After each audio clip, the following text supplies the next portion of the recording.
YG와 JYP의 책걸상.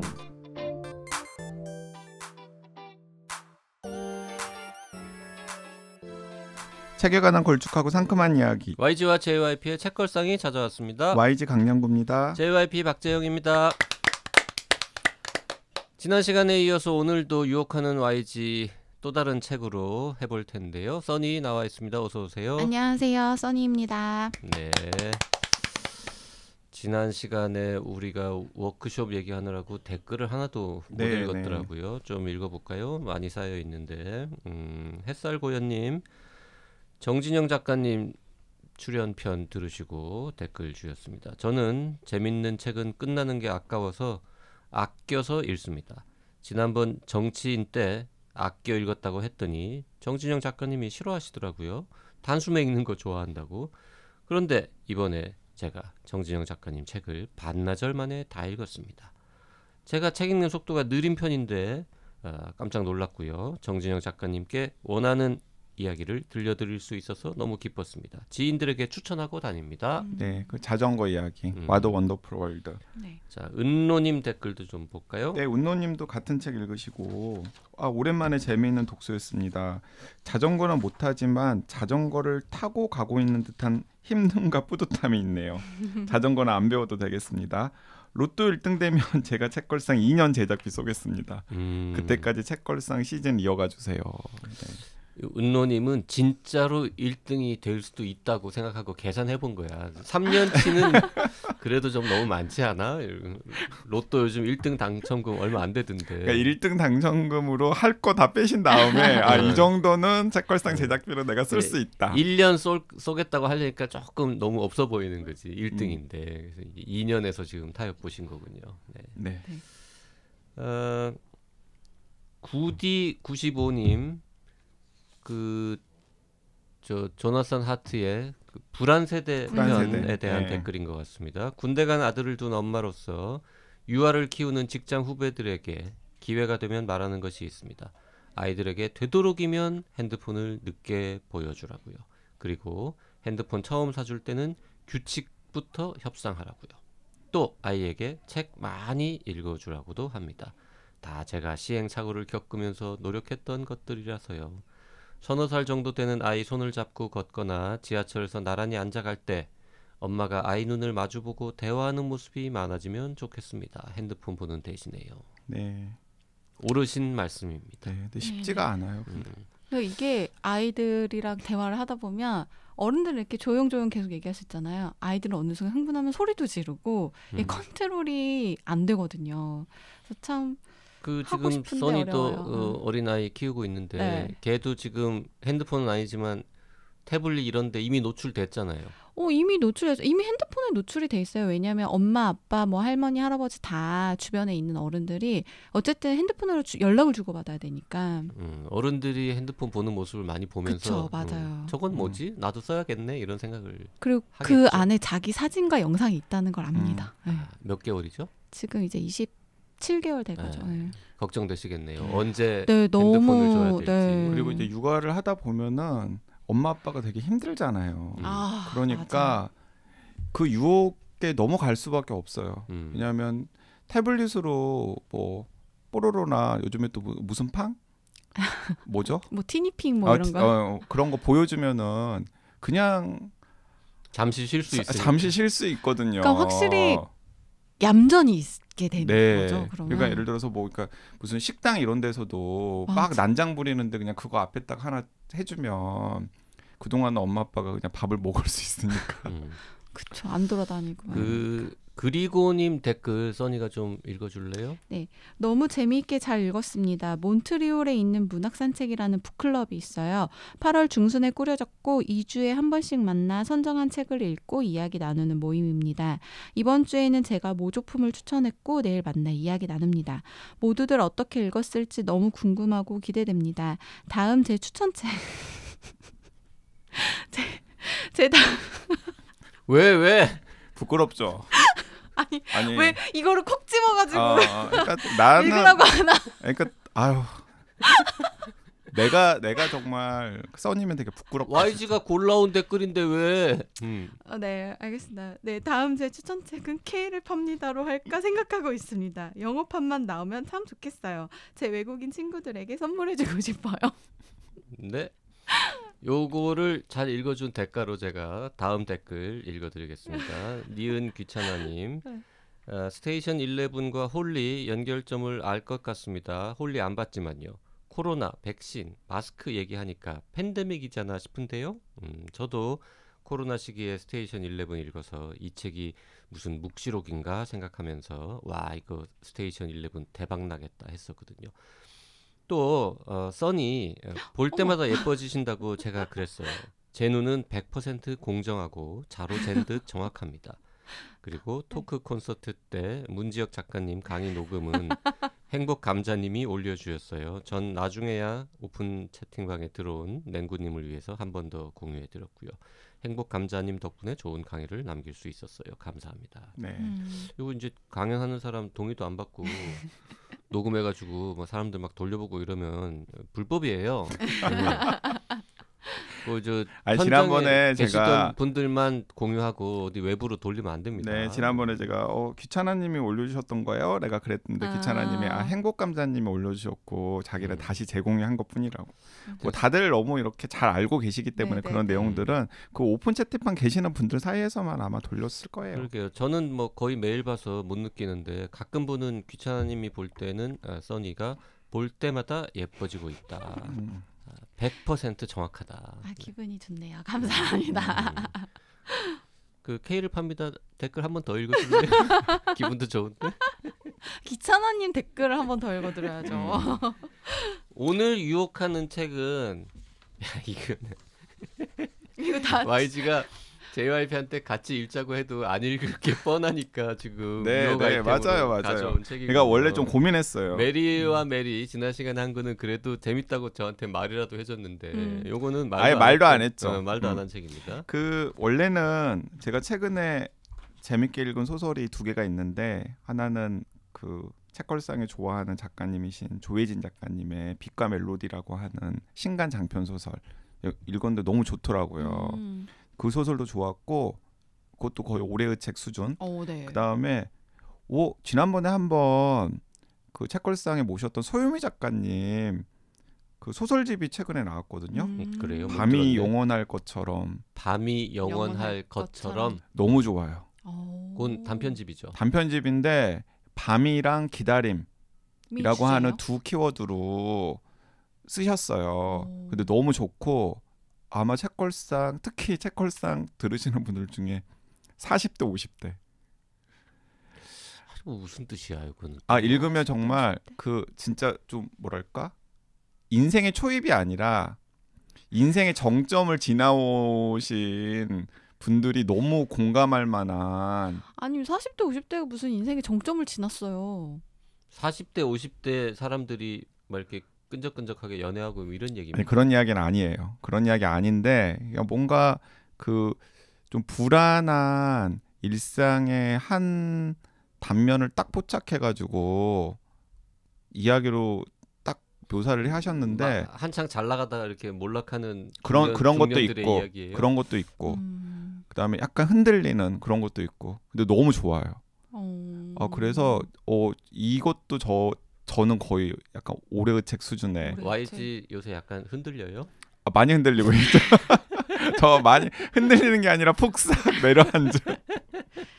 근데 뭐 제 그 심리 상태랑도 엮여서 그런지 모르겠지만은 어쨌든 너무 좋아가지고 이 책을 그냥 소개할까 했는데 근데 소유미 작가님은 뭐 저희가 요청하면 한번 나오실 수도 있겠다라는 생각이 들어서 이건 제가 이참에 저희 청취자들이나 혹은 JYP한테 이야기를 하는 거고 한번 읽어보시라고. 그래서 JYP도 이거 좋다고 하면은 한번 모시면 좋겠다라는 생각이 들어서 지금 방송 예정인 책들이 너무 많이 쌓여 있어가지고 언제 일정이 잡힐지는 모르겠습니다만 서유미 작가님은 그 월급 사실주의 동인 그 2번째 책 나왔을 때 그때 게스트로 나왔던 분이시죠. 그 월급 사실주의 책에 실린 서유미 작가님의 작품이 밤의 벤치라고 하는 작품이잖아요. 그거 실려 있겠네요. 그것도 실려 있어요. 밤 들어가니까. 네, 그것도 실려 있습니다. 네.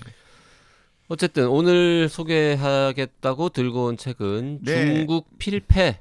네, 중국 필패. 축구 얘기입니까? 아닙니다.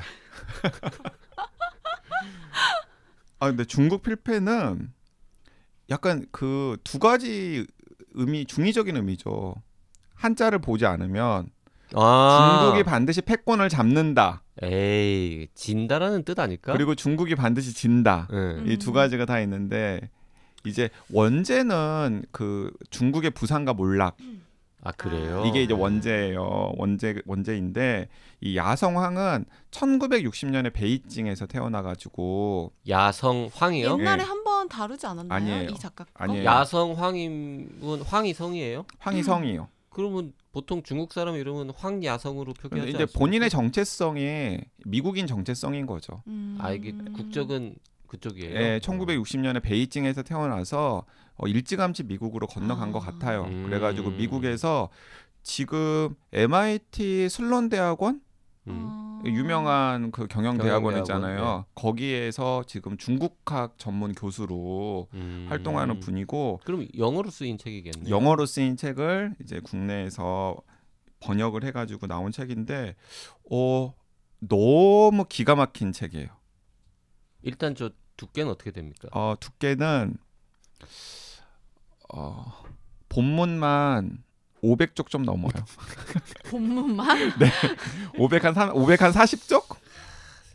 400쪽 넘는 책을 쓰는 거는 금지시켜야 된다니까. 624쪽이네요. 네, 근데 본문만 한 540쪽 뒤에 뭐 540쪽. 네. 그러니까 읽을 거면 540쪽만 읽어라. 아까 500쪽이라더니 그새 또 40쪽 540쪽. 네. 본문 540쪽이고요. 벽돌책이에요, 그냥. 벽돌책이고 그래서 이제 벽돌책이기도 하고 또 중국 JYP 별로 좋아하지도 않고 관심도 없고 그래서 이 책은 JYP가 읽고 방송할 가능성은 없다. 하지만 너무 좋은 책이라서 그래 이참에 책걸상 청취자들한테 좀 소개해드리자라는 차원에서 유혹하는 와이즈 아이템으로 가지고 왔고요. 저 중국 그렇게 싫어하지 않아요? 엊그저께는 중식당에 2번 갔어요. 2끼 연속 중식 먹은 사람입니다. 네.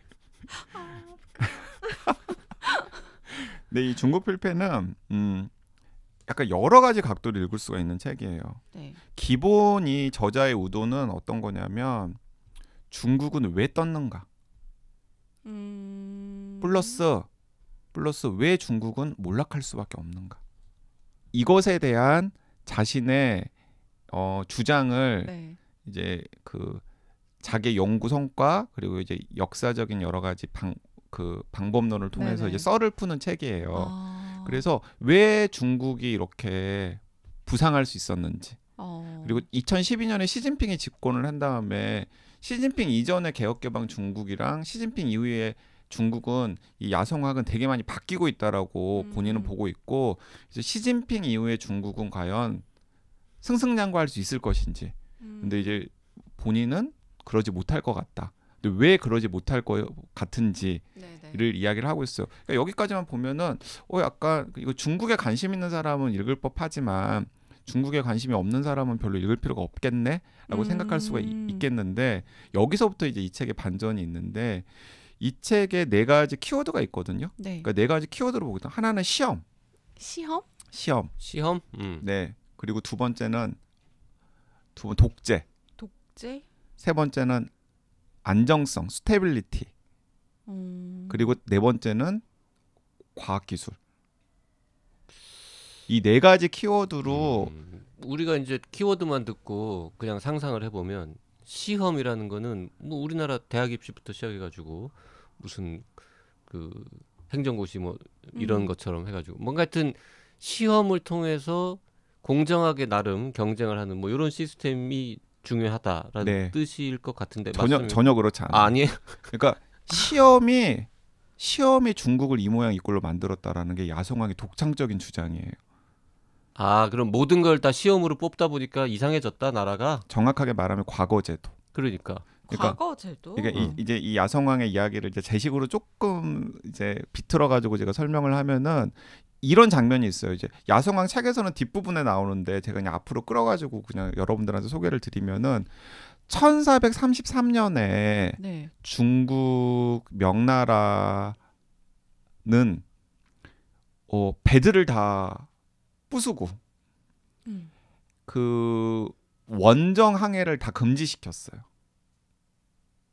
1433년에. 뭐 너무 아는 게 없어가지고 왜? 아니 그게 이제 역사의 미스터리예요. 왜 그랬는지를 몰라요. 그런데 그 전까지만 하더라도 정화라고 하는 그 무슬림 출신의 황관이 180척이 넘는 대함대를 이끌고 아프리카까지 다녀오는 그 정화의 원정이라고 하는 되게 그 원정 항해를 했었거든요. 원거리 항해를 했었거든요. 그래서 아마 그런 게 계속 반복이 되었으면은 신대륙을 발견한 것도 그러게. 중국이었을 수도 있겠다라는 이야기가 담겨져 있는 책 같은 게 있을 정도로. 근데 1433년에 갑자기 중국이 역사로부터 그냥 퇴장한 거예요. 세계 무대에서 퇴장한 거예요. 그냥 모든 배들을 다 부수고 원거리 항해 금지하고. 그래서 그게 이제 왜 그랬는지는 모르겠어요. 진짜 아무도 몰라요? 아무도 몰라요. YG만 모르는 게 아니라 아무도 몰라? 네. 왜 갑자기 그런 결정을 내렸어요.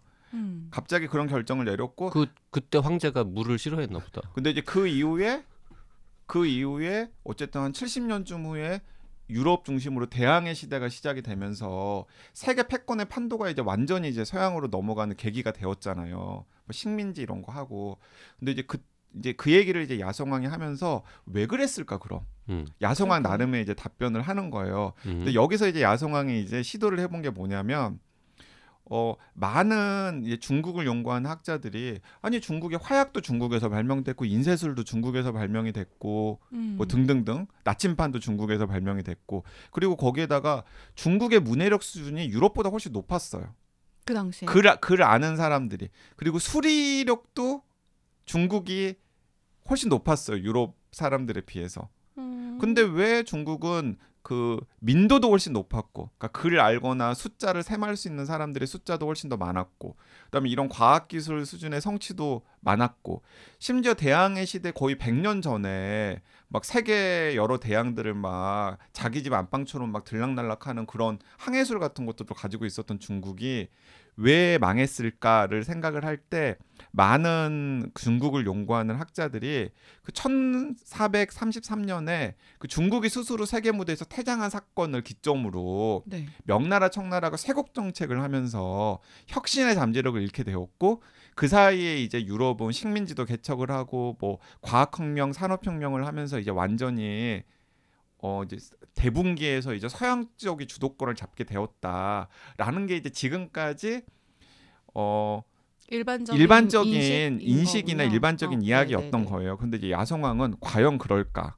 그러면서 이제 이분이 되게 기막힌 접근을 하는데 뭐냐면 문헌들 속에 등장하는 중국의 발명품이나 발견들의 숫자들을 다 모아본 거예요. 계산해봤어요? 다 모아본 다음에 그래서 그러니까 그게 만 몇 개가 된대요. 만 몇 개가 된대요. 그러니까 만 몇 개가 되는 발명이나 발견 같은 것들을 다 모아본 다음에 역대 왕조별로 그 발명품이나 발명 건수가 뭐가 많은지를 100만 명당 인구까지 감안을 해가지고 이렇게 다 이렇게 할당을 해본 거예요. 자 그러면 기존에 1433년 이후에 명나라, 청나라가 쇄국을 하기 시작하면서부터 혁신의 잠재력을 잃었다라는 사람들이 맞다면은 명청 이후에 그 건수가 확 떨어졌어야 되잖아요. 아, 그렇죠. 그런데 야성왕이 확인을 해봤더니 혁신의 잠재력은 이미 그 전에 떨어졌다라는 거예요. 언제냐면 6세기로 거슬러 올라간다는 거예요. 수나라, 당나라 때부터 이미 떨어지기 시작하고 있었다라는 거예요. 중국 혁신의 잠재력은 너무 오래전 아니에요? 근데 이 야성왕은 그러면 이제 그 이유를 어디서 찾냐면 수나라 때 과거제도가 도입이 되었거든요. 그래서 이제 거기서부터 이제 썰을 풀기 시작하는 거예요.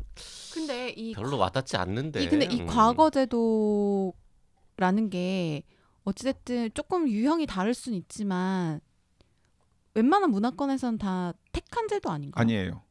그러니까 이렇게 계급 사회가 남아 있는 곳이 동북아시아에서 굉장히 고유한 제도였죠.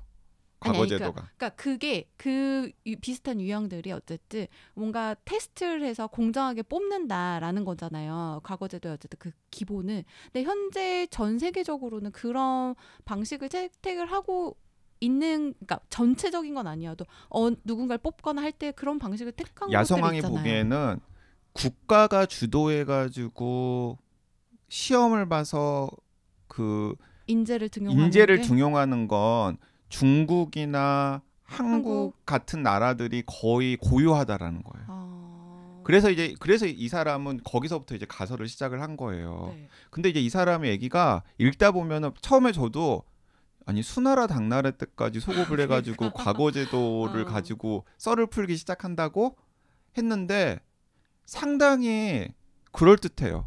왜냐하면은 예를 들어서 이런 겁니다. 이 야성왕의 주장은 뭐냐면 흔히 우리가 과거제도에 대해서는 장점들을 많이 나열을 했잖아요. 과거제도는 합리적인 시험제도이고 그리고 약간의 그런 신분제를 감안하긴 하지만은 어쨌든 그 귀족들이나 왕족들이 아닌 사람들도 똑똑한 사람이면은 인재로 등용이 될 수 있었고 그래서 약간 관료제라는 게 동양에서 어쨌든 합리적인 형태로 도입이 되었고 등등등 그리고 왕의 집중적인 뭐 등등등 뭐 여러 가지 이야기들이 많이 있잖아요. 네네네. 그런데 그게 이제 우리나라에서도 국사 시간에 과거제도 장점 같은 것들을 뭐 고려시대 때 뭐 과거제도가 도입되어 가지고 어쩌고저쩌고 이야기를 하잖아요. 근데 이제 야성왕이 그게 중국의 그 독재나 안정에 도움이 되었을지는 몰라도 장기적으로는 혁신의 잠재력을 갉아먹는 중요한 이유였다라는 거예요. 자, 뭐냐면 이런 겁니다. 네. 일단 여러분 과거제도라는 것 자체는 뭐냐면 모든 인재를 다 끌어모으는 거잖아요. 그래서 끌어모은 다음에 그게 왕의 말을 잘 듣는 사람으로 쓰는 거잖아요. 그러니까 과거제도가 도입이 되고 그리고 인재들을 왕이 다 끌어모아가지고 왕이 그 인재들을 컨트롤하기 시작하는 순간 왕의 생각이라던가 왕의 정책과는 다른 이단들이 존재할 가능성을 원천적으로 차단하는 제도라는 거예요. 근데 야성왕이 보기에는 한 나라가 계속 혁신을 하면서 뭔가 좀 변화하려면 지배 이데올로기나 혹은 지배하는 사람들과는 다른 생각을 가진 사람들이 곳곳에 따리를 틀고 계속해서 그건 아닌 것 같은데 그건 아닌 것 같은데 그런 게 존재할 수가 있어야 되는데 중국은 그런 게 원천적으로 봉쇄된 나라 중에 하나였다라는 거예요.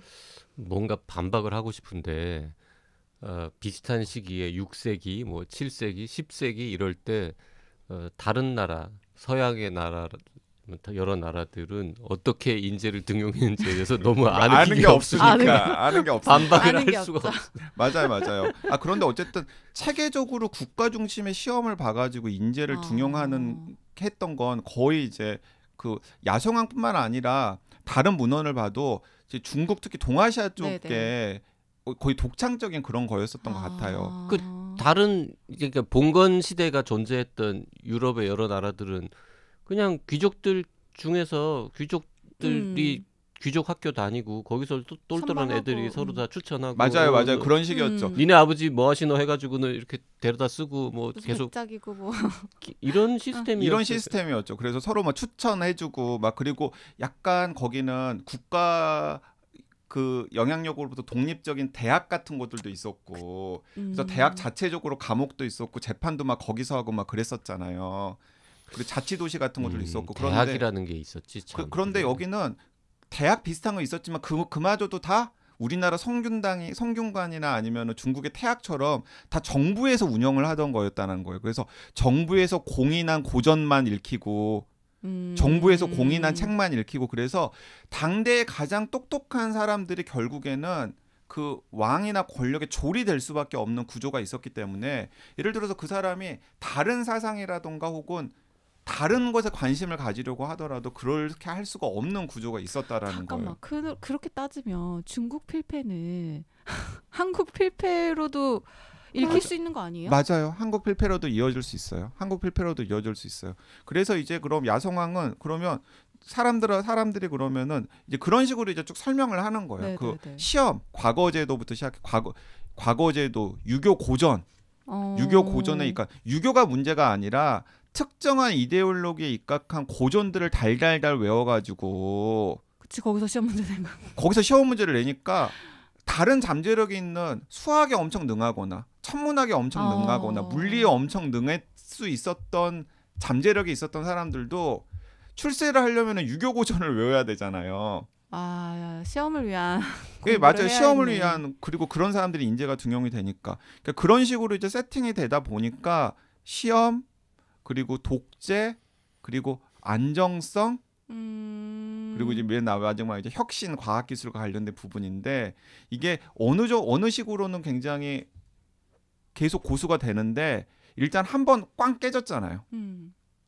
왜냐하면 그 서양이 이제 중국을 따라잡으면서부터 그게 지속 가능하지 않다라는 게 명나라 청나라 때 이제 그 결과로서 드러난 것이라는 거죠. 이 야성왕의 이야기는. 자 그리고 그러면은 여기서 이제 야성왕도 이제 그런 반론들에 대해서 생각을 하죠. 그러면 개혁 개방 시대 때 중국이 갑자기 부상하게 된 이유는 뭐냐? 자, 이 사람이 주장하기에는 그 이제 중국 현대사에 대한 이야기가 나오는데 네. 마오쩌둥이 죽고 나서 중국에 처음으로 균열들이 생기기 시작했다라는 거예요. 아, 그 전까지는 경고했는데. 그 전까지는 그 굉장히 안정성하고 네. 독재하고는 약간 좀 비슷한 계열 아닙니까? 비슷한 계열이죠. 네. 그 독재랑 안정성이 비슷했고 그래서 그런 것들 때문에 이제 권력자들은 뭔가 이 체계를 바꿀 이유를 별로 느끼지를 못했다라는 거예요. 자 그런데 마오쩌둥이 죽고 나서 서로 생각이 다른 권력자들이 서로 막 경합하면서 다시 이제 그 문화 대혁명이라던가 이런 비극이 생기지 않도록 하기 위해서 권력자들끼리도 서로 견제하는 걸 만들었고 그 다음에 중국의 성별로 되게 약간 독자적인 네, 경제 네, 체제 네. 같은 것들을 실험해 볼 수 있는 길들도 열었다라는 거예요. 이제 그런 것들이 원래 이 야성왕은 중국의 개혁개방 경제 전문가거든요. 그래서 그러면서 그런 서로 다른 접근들을 인정하면서 경합하게끔 한 결과물이 80년대, 90년대에 축적이 되면서 90년대, 2000년대에 이제 중국의 역동성 있는 경제로 꽃을 피울 수 있었다라는 거예요. 뭔가 변하려면은 시간이 많이 필요하니까. 네, 맞아요. 그런데 그걸 이제 2012년에 집권한 시진핑이 다시 다 이제 마치 옛날에 왕들이 그랬던 것처럼 하나로 단일 대우로 이제 통일해 가려고 하는 그런 모습들을 만들어 가고 있어서 자기가 보기에는 중국의 개혁 개방 때 보여줬던 역동성 있는 잠재력이 점점 소진되어 가고 있는 상황이고 그래서 자기는 지금 시진핑 중국의 미래는 약간 낙관하기보다는 비관할 수밖에 없다. 이 도서 중국에서 발매 안 됐죠? 중국에서 발매 출간 안 안 되지 됐죠. 않을까요? 못할 것 같은데. 중국에서 발매 안 되지 않을까요? 시진핑이 엄청 싫어하겠네요. 시진핑 엄청 엄청 싫어할 것 싫어하죠. 시진핑 같은데. 엄청 싫어. 이분 중국 비자 안 나오는 거 아닙니까? 그럴 수 있어요. 엄청 싫어할 만한 책이고 그 다음에 되게 웃긴 게 되게 재밌는 게 뭐냐면 이제 이러면서 이제 이 책을 읽으면은 여러 가지 이제 생각들이 막 머릿속에 막 떠오르게 되는데 약간 독재와 민주주의 대해서 이제 여러 가지 서로 이제 장단이 그쵸? 있잖아요. 네네네네네. 그런데 이 사람은 흔히 우리가 독재의 장점이라고 하는 것조차도 따지고 장점이 보면은 아니다. 장점이 아닐 수 있다. 독재 장점이 뭐가 있어요, 근데? 효율성, 효율성. 일사불란. 그리고 뭔가 단기적으로 어떤 목표를 성취해야 될 때 그 목표를 훨씬 더 빨리 성취할 수 있다라고 생각하시는 분들이 있잖아요. 근데 이 사람이 생각하기에는 이 야성왕이 생각하기에는 독재와 민주주의 중에서 어떤 게 중장기적으로 혁신이나 경쟁력을 획득할 수 있는 것인지 뭐 이런 것도 있고 그 다음에 교육에 있어서 그러니까 이제 우리나라 아까 써니 이야기했잖아요. 근데 우리나라도 지금 야성왕이 보기에는 굉장히 그 옛날 과거제도의 장점에 대해서도 한국도 다시 한번 생각해봐야 될 것들이 있고 당연히 그리고 요즘에도 많은 학생들이 다 이공계는 의사하려고 그러고 그쵸. 그다음에 뭐 인문계는 뭐 로스쿨 가서 변호사 하려고 그러잖아요. 근데 이제 이런 게 과연 국가의 장기적인 그 혁신의 잠재력을 염두에 두면은 과연 바람직한 방향인지에 대해서도 우리가 생각을 해보게끔 할 수 있을 것 같고요. 또 다른 하나는 한 나라에서 혁신이 어떻게 가능할까? 이런 것들에 대한 답도 이 책을 읽으면서 약간 방향을 잡을 수 있는 네, 그리고 이 강한 국가와 이 강한 시민사회 중에서 어느 쪽이 더 방점을 찍어야 될지 뭐 이런 것들을 되게 약간 굉장히 역사적인 통찰을 하면서 할 수 있다라는 점에서 이제 이 책은 제가 생각하기에는 굉장히 의미 있는 책이라는 생각이 들고 그리고 무엇보다도 이 양반이 썰을 잘 풀어요. 되게 그 비꼬기도 잘하고 아 거기에 매력을 느꼈군요. 대놓고 이제 대놓고 욕은 안 하죠. 대놓고 욕은 안 하는데 그 중국의 역사라든가 현대사라든가 이런 이야기들을 막 이렇게 자신의 그 서술의 근거로 많이 들이대거든요. 근데 이제 그때 굉장히 그것들도 되게 적재적소의 적절한 이야기들이나 사례 같은 것들을 딱 들이대고 또 근데 그걸 굉장히 또 유머러스하게 또 풀어내는 장점이 있더라고요. 그래서 중간중간에 약간 좀 묵직하고 딱딱한 책이라서 좀 힘들다 싶을 때마다 이제 그런 대목들을 하나씩 딱딱딱 넣어줘가지고 약간 책 읽는 재미도 굉장히 높여주는 그런 책입니다.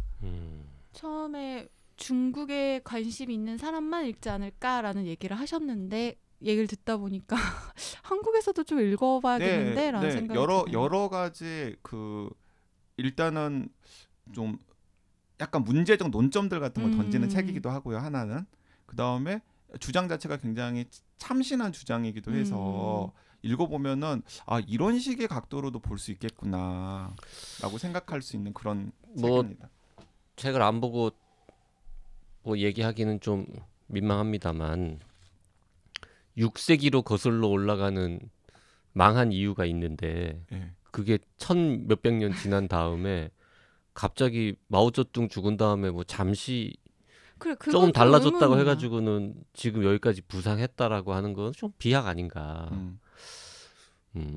그런 생각도 좀 들고. 그게 혹시 그랬다고 하면 하기서 중국은 또 왕조가 여러 번 많지. 그리고 그 과학기술 얘기 아까 네 번째 키워드였는데 그 키워드는 도대체 뭐라고 설명했는지도 궁금하긴 하네요. 네, 궁금하죠. 1000 몇백 년 동안 아니면 수천 년 동안 주로 저 유교 경전 이런 걸로 시험 보고 과학기술은 상대적으로 덜 중시했었다는 뜻인지 아니면 최근에 중시해서 잘 나간다는 뜻인지 아니면 과거에도 무슨 화약이나 뭐 종이나 인쇄술 이런 것처럼 과학기술 전통이 원래 있던 나라라는 뜻인지 뭐 도대체 키워드만 듣고는 무슨 얘기를 했는지 짐작이 잘 안 갑니다. 그래서 읽어보셔야 될 것 같아요.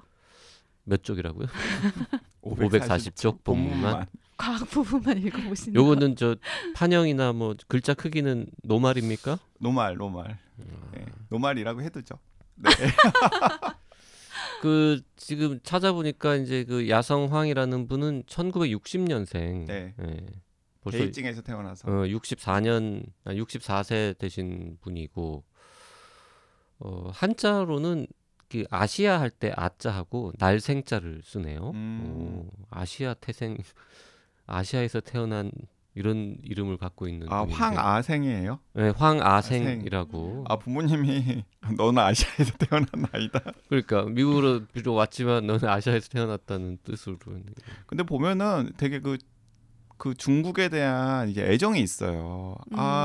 정말 중국이 좀 이런 것만 고치면 좀 제대로 된 나라가 되어야 될 텐데 자기가 보기에는 너무 지금 부끄럽구나. 이상한 쪽으로 가고 있는 것 같다라는 거예요. 조금 그런 느낌이 있겠죠. 네. 이제 다른 나라에서 미국을 비롯한 다른 나라에서 중국에 대해서 뭐 이렇게 폄하하거나 뭐 비난하는 이야기들을 매일 들을 테니까. 그 중국에 대한 그 이야기는 이제 중국의 인공지능이나 반도체 이런 걸로 이제 중국은 우리 독자적인 굴기가 가능하다.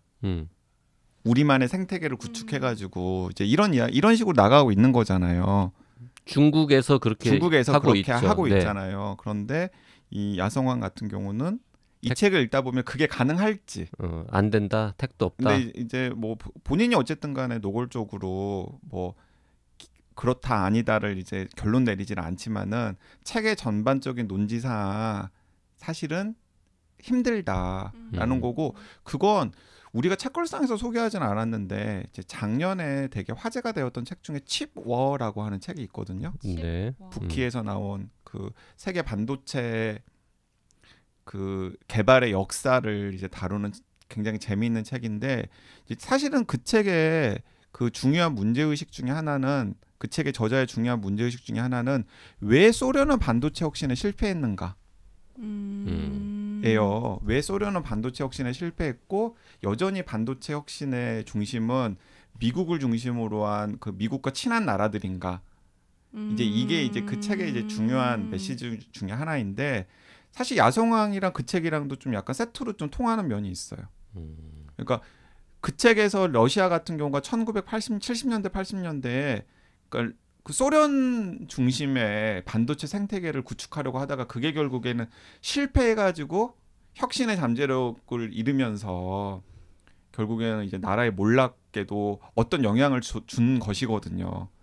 근데 이제 그런 문제의식과도 뭐 서로 의식은 하지 않았을 테지만 공교롭게도 통하는 면이 있더라고요. 그래서 이 야성왕의 이 중국 필패는 중국에 관심이 없는 분이더라도 되게 그냥 되게 다양한 각도에서 읽고서 통찰을 얻을 수 있는 책인 것 같아요. 저는 우리나라의 위정자들도 좀 많이 읽으면은 되게 도움이 많이 될 것 같아요. 그 누가 이 책의 내용으로 한 2시간 정도 강의를 좀 해주면 참 좋을 것 같다는 생각이 드네요. 네.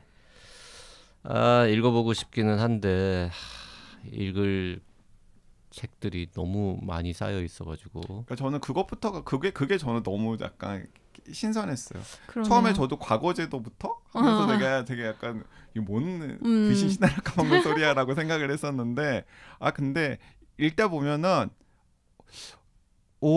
약간 말이 되긴 된다. 말이 되긴 된다. 왜 중국에서는 바다 저 멀리에 무엇이 있을까라고 고민했던 사람들이 나타나지 않았을까? 있었겠죠. 있었겠죠. 근데 그래 너 나도 사람. 궁금하니까 너 나가서 한번 나갔다 와라고 하고 돈 주고 배 주는 왕이 없었겠지. 그렇죠.